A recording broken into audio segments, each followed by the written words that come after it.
So the purpose of this video is to talk about our EECS4641 final project. The final project's purpose is to pick a signal from a human body and then interpret it using software. The signal that we've chosen is human stress. Now you might wonder, how do you measure stress? It's not really a signal you can just find on your body. But what we'll be doing is using a stress ball to do this. Thank you. We have a stress ball, and we're going to be having a subject go through a very stressful or non-stressful experience. And what they'll do is they'll be squeezing the stress ball. And the three factors we'll be looking at are the number of squeezes that you have in a certain time frame, the duration of each squeeze, how long it's being held down for, and the strength of the squeeze. And using these three factors, we can determine how stressed that person is during different times of this experience. And to make it extra immersive, we're going to have the subject use virtual reality to undergo that experience. They won't even notice when they're squeezing. And to look at the biomedical aspects of this process, I will be passing it on to Yamin.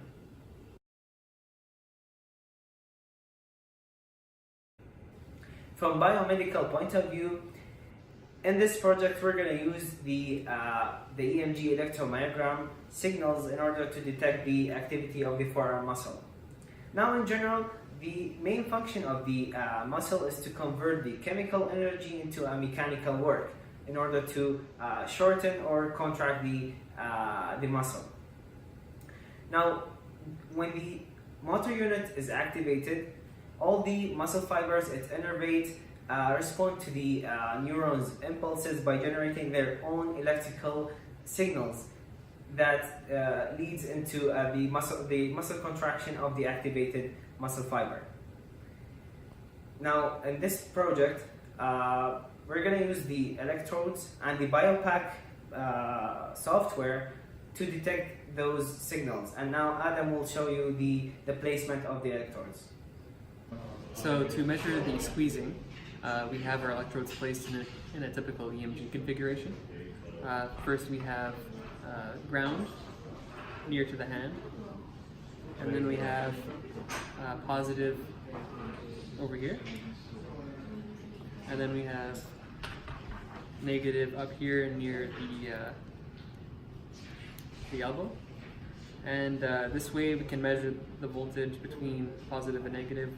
So when we're squeezing, it can see the amplitude of the squeeze waveform when your muscle contracts here.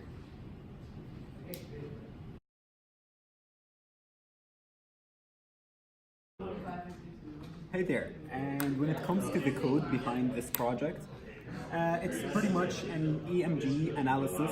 It starts with getting the data from the BioPack, and when we put it into our system, first here our code, it starts with the typical EMG graphing. Now we're using unstressed data.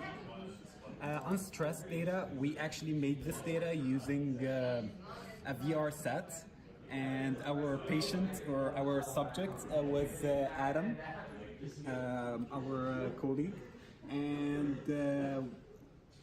what we showed him in that video, it was more of an animation movie that won't get you stressed. It's just the chilly kind of movie.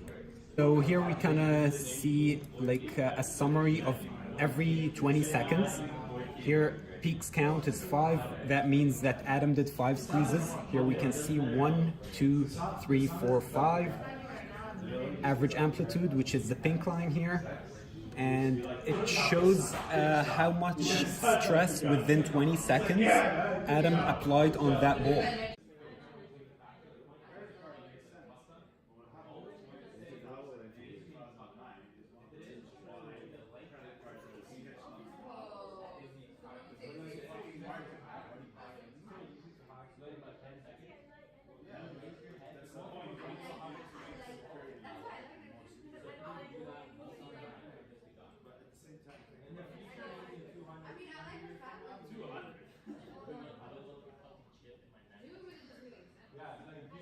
Let's try to go into different data. We have here stressed one. It was the data that we collected of Adam, the same subject, but watching a different movie. It was a roller coaster in a park. And let's try to see that on a plot here with the analysis. And here we can see the change right away. More peaks, higher amplitudes, even the duration here is a bit shorter, and we can see like much more like intensity and much more voltage Adam is applying to his muscles to try and push the ball in. Let's look at the summary for each and every 20 seconds. Here, peak counts, which is 5, 1, 2, 3, 4, 5, and the average amplitude, which is the pink line again. And here, that means the first one wasn't that stressful for Adam, but right when we went into the second one, here we see 7 counts, 7 squeezes in 20 seconds. Average amplitude much higher than before. And here we think it's medium stress. When we come to the third 20 seconds, here he was much more stressed. I think that when the roller coaster started to go down, he started to feel more stressed, more fear. So here you can see the amplitude went higher. Our system thinks it's much higher stress.